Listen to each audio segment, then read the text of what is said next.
हरे कृष्णा। ओम अज्ञानतिमिरान्धस्य ज्ञानाञ्जनशलाकया चक्षुरुन्मिलितं येन तस्मै श्रीगुरुवे नमः। श्रीचैतन्यमनोभीष्टं स्थापितं येन भूतले सुवयं रूपं कदा मह्यं ददाति स्वपदान्तिकम्। श्लोक संख्या 16। जगत गुरु श्रीला प्रभुपाद की जय, अनंत कोटि वैष्णवों की जय। हमने ये देखा पिछले 2 श्लोकों में कि भगवान ने हमें यज्ञ चक्र के विषय में बताया है। अन्नाद भवन्ति भूतानि पर्जन्याद अन्न संभवः कर्म ब्रह्मोद्भवम विद्धि ब्रह्म अक्षर समुद्भवम्। भगवान ने हमें बताया कि किस प्रकार यह भौतिक देह अन्न से बनता है और अन्न का उत्पादन वर्षा पर निर्भर होता है। वर्षा मनुष्य द्वारा विभिन्न देवताओं के लिए किए गए यज्ञ पर निर्भर होता है और यज्ञ जो कि हमारे स्वधर्म रूपी कर्म है हमें वेदों से ज्ञात होता है और वेद भगवान के निश्वास से प्रकट हुए हैं। वेद भगवान श्री कृष्ण या अक्षर जो कि श्री कृष्ण का एक नाम है उनसे प्रकट हुए हैं। तो हमने ये देखा कि किस प्रकार यज्ञ चक्र भगवान श्री कृष्ण से मनुष्य तक जुड़ा हुआ है, या यूं कहें कि यज्ञ चक्र ही मनुष्य को कृष्ण तक पहुंचाने की योजना है। इसको यज्ञ चक्र इसलिए कहा जाता है क्योंकि यह निरंतर चलता रहता है और ब्रह्मा जी ने इस चक्र की शुरुआत की थी।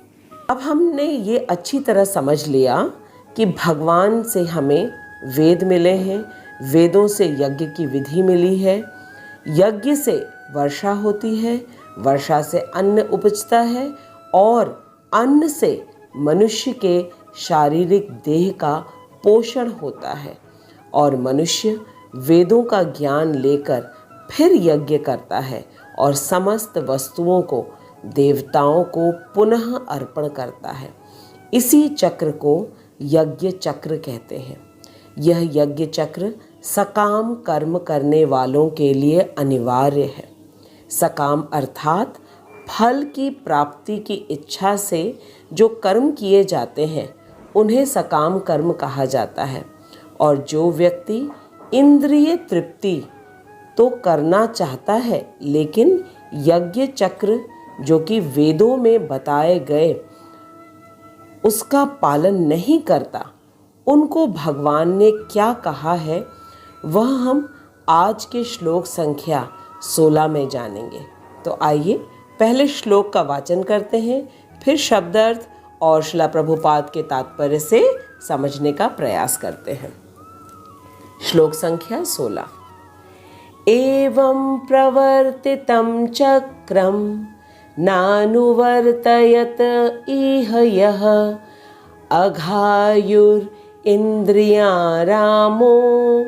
मोघं पार्थ सजीवति। एवं प्रवर्तितं चक्रं नानुवर्तयत इह यः अघायुरिन्द्रियारामो मोघं पार्थ सजीवति। शब्दार्थ। एवं इस प्रकार, प्रवर्तितम वेदों द्वारा स्थापित, चक्रम चक्र, न नहीं, अनुवर्तयति ग्रहण करता है, इह इस जीवन में, यह जो अघ आयु पाप पूर्ण जीवन है जिसका, इंद्रिय आराम इंद्रियासक्त, मोघम वृथा, पार्थ हे प्रथापुत्र अर्जुन, सह वह जीवति जीवित रहता है। भगवान ने बताया इस श्लोक में कि हे प्रिय अर्जुन, जो मानव इस जीवन में वेदों द्वारा स्थापित यज्ञ चक्र का पालन नहीं करता वह निश्चय ही पापमय जीवन व्यतीत करता है और ऐसा व्यक्ति केवल इंद्रियों की तुष्टि के लिए व्यर्थ ही जीवन जीता है। प्रभुपाद कह रहे हैं अपने तात्पर्य में कि इस श्लोक में भगवान अर्जुन से कह रहे हैं, यह नानुवर्तित इह, अर्थात जो मानव जीवन में इस प्रकार वेदों द्वारा स्थापित यज्ञ चक्र का पालन नहीं करता है तो वो क्या करता है? अघायुर इंद्रियाणामो, वह निश्चय ही पापमय जीवन व्यतीत करता है। अब आगे भगवान क्या कह रहे हैं? भगवान कह रहे हैं, मोघम पार्थ सजीवति, अर्थात ऐसा व्यक्ति जो केवल अपनी इंद्रियों की तृप्ति करता है वह व्यर्थ ही जीवित रहता है। श्रील प्रभुपाद कह रहे हैं कि इस श्लोक में भगवान ने कठोर परिश्रम करो और इंद्रिय तृप्ति का आनंद लो, इस सांसारिक विचारधारा का तिरस्कार किया है। अतः जो लोग इस संसार में इंद्रिय तृप्ति करना चाहते हैं उन्हें यज्ञ चक्र का पालन करना परम आवश्यक है, और जो ऐसे विधि विधानों का अनुसरण नहीं करता वह व्यक्ति अधिक तिरस्कृत होने के कारण उसका जीवन अत्यंत संकटपूर्ण रहता है। प्रभुपाद हमें स्पष्ट रूप से समझा रहे हैं कि जो व्यक्ति अत्यंत इंद्रिय तृप्ति के लिए खूब परिश्रम करता है उसे यज्ञ चक्र का पालन अवश्य करना चाहिए, वरना उसे दंड अवश्य मिलेगा। अब जानते हैं कि दंड क्यों मिलेगा? तो दंड इसलिए मिलेगा क्योंकि हम तो नित्य कृष्ण दास हैं और कृष्ण हमारे स्वामी हैं, और यदि हम स्वामी की सृष्टि को भोगने की इच्छा रखेंगे तो क्या ये सही है? ये तो बिल्कुल सही नहीं है। लेकिन फिर एक सवाल हमारे मन में उठ सकता है कि क्या हम इस संसार की वस्तुओं का आनंद नहीं ले सकते हैं? तो इस प्रश्न का उत्तर तो हमें पिछले श्लोक में ही मिल गया था, जहां भगवान ने बताया था कि जो मनुष्य इस भौतिक जगत में इंद्रिय तृप्ति करना चाहते हैं उन्हें देवताओं के लिए यज्ञ अवश्य करना चाहिए, और देवताओं को उनका दिया हुआ अन्न, घी, दूध को पुनः भेंट करना चाहिए, और ऐसा करने से वह देवताओं को प्रसन्न करेगा और खुद भी सुखपूर्वक रहेगा। प्रभुपाद हमें बता रहे हैं कि यज्ञ चक्र ब्रह्मा जी के द्वारा सबसे पहले चलाया गया था। ब्रह्मा जी भगवान के नाभि कमल से उत्पन्न हुए सर्वप्रथम जीव हैं, और उन्होंने सबसे पहला यज्ञ किया था और हमें सिखाया कि यज्ञ करने से वर्षा होती है, और वर्षा से अन्न उत्पन्न होता है, और अन्न से मनुष्य का शरीर विकसित होता है, और फिर मनुष्य देवताओं की प्रसन्नता के लिए अवश्य यज्ञ करें। इसी को यज्ञ चक्र कहते हैं। चक्र वो होता है जो कभी न थमे। अब इस श्लोक में भगवान अर्जुन से कह रहे हैं कि यदि कोई व्यक्ति देवताओं से वस्तुएं और अनाज प्राप्त करके यज्ञ नहीं करता तो उसका जीवन व्यर्थ है, क्योंकि वह तो पाप कर रहा है, और पाप का परिणाम नरक में वास करना है। पिछले श्लोक में भगवान ने अर्जुन को बताया था कि जो सकाम कर्म करते हैं उनके लिए यज्ञ चक्र का पालन करना अनिवार्य है। तो ये तो बिल्कुल स्पष्ट हो गया कि आज के श्लोक में कि सकाम कर्म अर्थात फल की इच्छा से कर्म करने वालों को यज्ञ करना आवश्यक है, और इस विधि को भगवान ने इसलिए बनाया क्योंकि हमारे वे नित्य माता पिता हैं और हम उनके नित्य संतान हैं। तो उन्होंने प्रेम पूर्वक यह मार्ग हमें दिखाया है कि यदि कोई सकाम कर्म में बहुत आसक्त है तो वह देवी देवताओं के लिए यज्ञ करके पाप से बच सकता है, अथवा यूं कहें कि वह पुण्य कर्म करेगा। और इसके विपरीत यदि कोई व्यक्ति खूब मेहनत करता है संसार की वस्तुओं को भोगने के लिए और वेदों में बताए यज्ञ चक्र का पालन नहीं करता तो उसका जीवन व्यर्थ ही चला जाता है। अब जानते हैं कि उसका जीवन व्यर्थ क्यों चला जाता है। आमतौर पर तो संसार में जो लोग खूब धन कमाते हैं, फिर अच्छे घरों में रहते हैं, अच्छे कपड़े पहनते हैं, अच्छे गाड़ी में घूमते हैं, सिनेमा देखते हैं और देश विदेश की सैर करते हैं, उन्हीं को सुखी और सफल माना जाता है। परंतु ऐसे लोगों को भगवान कह रहे हैं कि उनका मनुष्य जीवन व्यर्थ ही बीत जाता है यदि वे यज्ञ चक्र का पालन नहीं करते। तो ये बात हमें बहुत ध्यानपूर्वक समझना चाहिए कि जो व्यक्ति संसार में प्रतीत होते हैं कि बहुत सुखी हैं और सफल हैं, उनके लिए भगवान क्या कह रहे हैं? भगवान कि वे सिर्फ अपनी इंद्रिय तृप्ति करते हैं और यज्ञ चक्र नहीं करते, तो उनका मनुष्य जीवन व्यर्थ ही है। प्रभुपाद कह रहे हैं कि यज्ञ के लिए धन तो अवश्य चाहिए, और धन कमाने के बाद यदि यज्ञ नहीं किया जाए तो केवल अपनी इंद्रिय तृप्ति के लिए समस्त धन जो लगाता है, अवश्य ही वो मनुष्य पापी है और उसका जीवन संकटमय बनेगा। यज्ञ चक्र का विधान इसलिए बनाया गया है ताकि सकाम कर्म करने वाले व्यक्ति भी धीरे धीरे कृष्ण भावनामृत की ओर प्रगति कर सके। समस्त यज्ञों के परम भोक्ता तो कृष्ण ही है।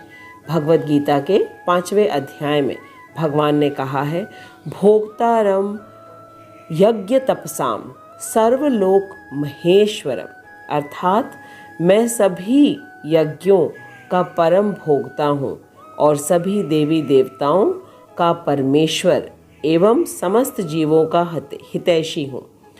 तो यह स्पष्ट हो गया कि सभी देवी देवताओं के लिए किए गए यज्ञ परोक्ष रूप से भगवान कृष्ण के पास ही पहुँच जाते हैं। प्रभुपाद बता रहे हैं कि हमारे मानव जीवन का मुख्य लक्ष्य है आत्म साक्षात्कार, न कि इंद्रिय तृप्ति। लेकिन जो व्यक्ति अभी आत्म साक्षात्कार के स्तर पर नहीं पहुँचे हैं और इंद्रिय तृप्ति में बहुत ज़्यादा आसक्त हैं, तो ऐसे व्यक्तियों के लिए भगवान ने वेदों में यज्ञ करने का विकल्प दिया है। आत्म साक्षात्कार कर्मयोग, ज्ञान योग और भक्ति योग से होता है। पिछले श्लोक में हमने ये समझा था कि किस प्रकार कर्म को कर्म योग में परिवर्तित किया जा सकता है। सिर्फ थोड़ा सा सोच में अंतर चाहिए। कर्म अपनी इंद्रिय तृप्ति के लिए किया जाता है और यही कर्म यदि कृष्ण की प्रसन्नता के लिए किया जाए तो वह कर्म योग बन जाता है। दुर्योधन और भीम दोनों ही गदा युद्ध कर रहे थे, जिसमें दुर्योधन अपनी इंद्रिय तृप्ति के लिए युद्ध कर रहा था और भीम कृष्ण के आदेश के अनुसार और कृष्ण की प्रसन्नता के लिए युद्ध कर रहा था। इसलिए भीम को कोई पाप नहीं लगा दुर्योधन को मारने के बाद। इस श्लोक में हमें भगवान ने कह दिया है कि यदि हम सकाम कर्म कर रहे हैं तो हमें अवश्य यज्ञ चक्र का पालन करना चाहिए, वरना हम अपने बहुमूल्य मनुष्य जीवन को जो 84 लाख योनियों में भटकने के बाद मिलता है वह व्यर्थ ही चला जाएगा। और यज्ञ करने से धीरे धीरे कृष्ण भावना की ओर हम बढ़ते हैं। हम ये सोच सकते हैं कि क्या सभी व्यक्तियों के लिए भगवान ने यज्ञ करने को कहा है? तो इसका उत्तर हमें प्रभुपाद दे रहे हैं कि यज्ञ चक्र केवल सकाम कर्म करने वालों के लिए बना है और निष्काम कर्म करने वालों को भगवान कृष्ण ने कहा है कि उनको यज्ञ चक्र करने की कोई आवश्यकता नहीं है, क्योंकि वे प्रत्येक कार्य को कृष्ण की ही प्रसन्नता के लिए करते हैं और किसी फल की कोई भी अपेक्षा नहीं रखते हैं। तो इस श्लोक में प्रभुपाद हमें बता रहे हैं कि भगवान ने बिल्कुल स्पष्ट रूप से बताया है कि सकाम और निष्काम कर्म करने वाले व्यक्तियों में सकाम कर्म करने वाले व्यक्तियों के लिए यज्ञ चक्र अनिवार्य है, वरना उसका मनुष्य जीवन व्यर्थ चला जाएगा। तीसरे अध्याय कर्म योग का ये आखिरी श्लोक है जिसमें सकाम कर्म करने वालों को यज्ञ चक्र करने को कहा गया है, जिससे वो संसार की समस्त वस्तुओं को भोगे और पाप भी न लगे। ये सोचने वाली बात है कि क्या कृष्ण से बढ़कर हमारा कोई हितैषी कभी भी हो सकता है? कभी नहीं। कृष्ण ही हम सबके स्वामी हैं, माता पिता हैं और यज्ञ चक्र के द्वारा न केवल वे हमें अपने पास बुला रहे हैं बल्कि हमें संसार के भोगों को भोगने का सही मार्ग दिखा रहे हैं ताकि हम पाप के भागीदार ना बने। इस श्लोक में हमने ये सीखा कि वेदों में बताए गए यज्ञ की विधि हमें कृष्ण भावनामृत बनाने के लिए है और ये क्रमिक विकास इस तरह होता है, उदाहरण के लिए कि जो व्यक्ति सांसारिक वस्तुएं चाहता है वह पंडित या पुरोहित के पास जाता है और वेदों में वर्णित यज्ञ करके सांसारिक वस्तुएं प्राप्त करता है। सांसारिक वस्तुएं प्राप्त करके उसका शास्त्रों पर विश्वास दृढ़ हो जाता है। ऐसे समय उसको पंडित संसार के अस्थायी स्वभाव और स्वर्ग के सुखों के बारे में बताता है, तो वह स्वर्ग के सुखों को भोगने के लिए अच्छे कर्म करने लगता है। फिर जब उसे ये ज्ञात होता है कि स्वर्ग का राजा इंद्र भी रावण और हिरण्यकश्यपु से डरता था, तो इसका ये अर्थ है कि स्वर्ग का सुख भी स्थायी नहीं होता है और एकमात्र स्थायी सुख तो भगवान के धाम में ही है।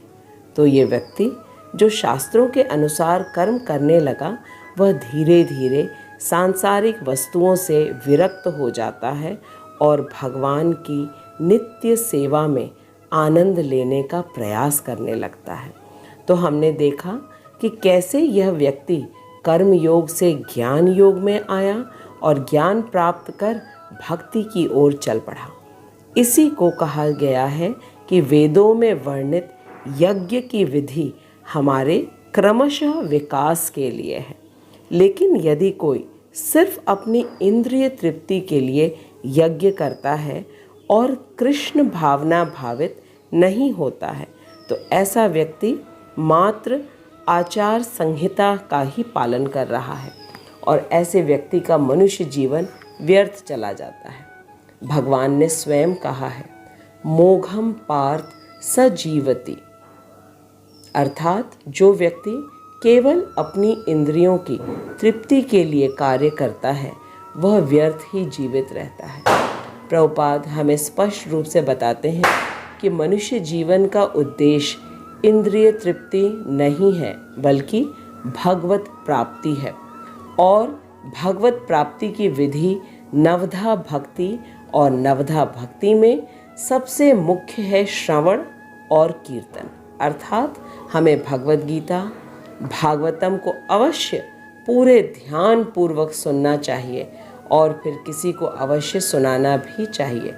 आइए इस श्लोक के अंत में हम एक बार दोहरा लेते हैं कि भगवान ने हमें क्या बताया है। जो सकाम कर्मी है उनके लिए तो यज्ञ विधि अति आवश्यक करना है। अगर वो नहीं करेगा तो वो पापी कहलाएगा।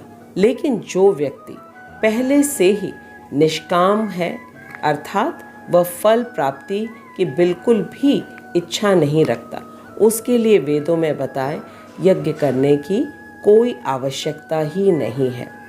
तो हमने देखा कि भगवान ने संसार का जो प्रचलित कहावत है, खूब मेहनत करो, खूब खाओ पियो और खूब मौज करो, इस विचार की भगवान ने निंदा की है। और अब आइए अगले श्लोक में हम देखेंगे कि भगवान ने निष्काम कर्म करने वाले लोगों के विषय में क्या कहा है। तो अब श्लोक के अंत में कुछ प्रश्नों के उत्तर देते हैं ताकि हमें पूर्ण रूप से ये कॉन्फिडेंस हो जाए कि हमने अच्छी तरह श्लोक को समझ लिया। पहला प्रश्न, यज्ञ चक्र क्या है और इसकी शुरुआत किसने की थी और यज्ञ चक्र का मुख्य उद्देश्य क्या है। प्रश्न नंबर 2, यज्ञ चक्र किन मनुष्यों के लिए परम आवश्यक है और किन मनुष्यों के लिए बिल्कुल भी आवश्यक नहीं है। और आखिरी प्रश्न, जो सकाम कर्मी यज्ञ चक्र नहीं करते हैं उनके जीवन के विषय में भगवान ने क्या कहा है? आप सब अपने प्रश्नों के उत्तर कमेंट बॉक्स में अवश्य लिखिएगा और यदि कोई प्रश्न है तो पूछिएगा। मैं श्रील प्रभुपाद की कृपा से आपके प्रश्नों के उत्तर देने का प्रयास करूंगी। जगत गुरु श्रील प्रभुपाद की जय। अनंत कोटि वैष्णवों की जय। हरे कृष्णा हरे कृष्णा कृष्ण कृष्ण हरे हरे, हरे राम राम राम हरे हरे। हरे कृष्णा कृष्ण कृष्ण